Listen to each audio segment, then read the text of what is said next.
بسم اللہ الرحمن الرحیم۔ شروع اللہ کے نام سے جو بڑا مہربان اور نہایت رحم فرمانے والا ہے۔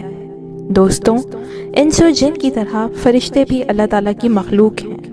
قرآن و حدیث میں یہ بات بار بار ذکر کی گئی ہے کہ اللہ تعالیٰ نے انسانوں کو مٹی سے، جنات کو آگ سے اور فرشتوں کو نور سے پیدا کیا ہے۔ اللہ تعالیٰ نے فرشتوں کی تخلیق اس طرح کی ہے کہ وہ اللہ تعالیٰ کی نافرمانی نہیں کرتے۔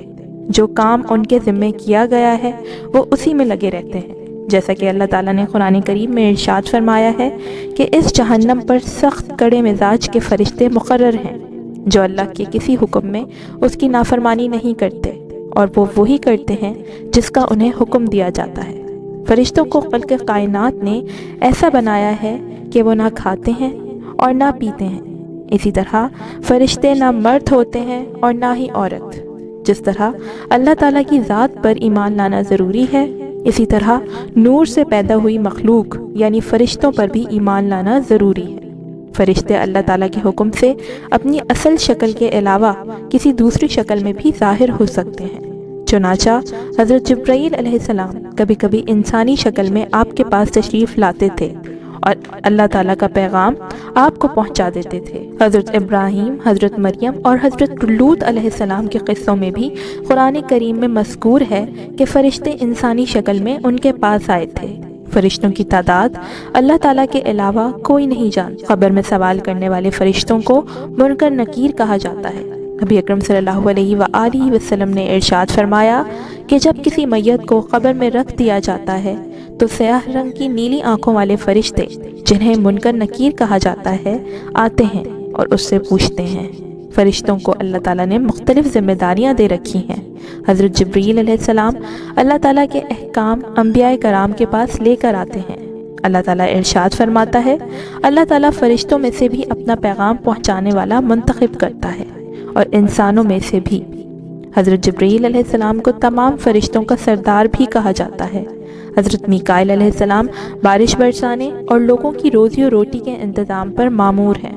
حضرت میکائیل علیہ السلام کی ماتحتی میں بے شمار فرشتے اس ذمہ داری کو انجام دیتے ہیں۔ حضرت اسرافیل علیہ السلام قیامت کے دن سور پھونکیں گے۔ حضرت عزرائیل علیہ السلام روح قبض کرنے پر مامور ہیں۔ حضرت عزرائیل علیہ السلام کی ماتحتی میں بے شمار فرشتے لوگوں کی جان نکالنے پر مامور ہیں۔ فرمان الہی ہے کہ کہہ دو کہ تمہیں موت کا وہ فرشتہ ملک الموت پورا وصول کر لے گا جو تم پر مقرر کیا گیا ہے، پھر تمہیں واپس تمہارے پروردگار کے پاس لے جایا جائے گا۔ اسی طرح اللہ تعالیٰ نے جنت اور جہنم کی دربانی پر بے شمار فرشتے متعین فرمائے ہیں۔ چنانچہ قرآن کریم میں ہے کہ جنتی لوگ جب جنت کے دروازے پر پہنچیں گے تو جنت کے محافظ ان کا استقبال کرتے ہوئے فرمائیں گے کہ سلام ہو آپ پر، آپ لوگ بہت اچھے رہے، اب اس جنت میں ہمیشہ ہمیشہ رہنے کے لیے آ جائیے۔ اسی طرح فرمان الہی ہے کہ یہ دوزخ کے کارندے کوئی اور نہیں فرشتے مقرر کیے ہیں۔ اللہ تعالیٰ نے انسانوں کی حفاظت پر بھی فرشتوں کو متعین کر رکھا ہے۔ اللہ تعالیٰ نے ارشاد فرمایا کہ ہر شخص کے آگے اور پیچھے وہ نگراں فرشتے مقرر ہیں جو اللہ کے حکم سے باری باری اس کی حفاظت کرتے ہیں۔ صحیح بخاری کی حدیث میں ہے کہ فرشتوں کی ایک جماعت دن کے وقت انسانوں کی حفاظت پر مامور ہے اور دوسری جماعت رات کے وقت ان کی حفاظت کرتی ہے۔ بعض فرشتے انسان کے اچھے اور برے اعمال لکھتے ہیں جن کو کرامن کاتبین کہتے ہیں۔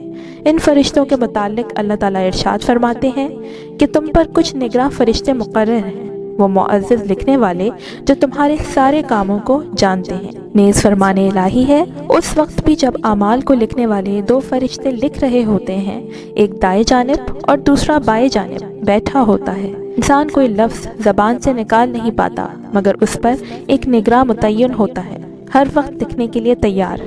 کچھ فرشتے عرش الہی کو اٹھائے ہوئے ہیں۔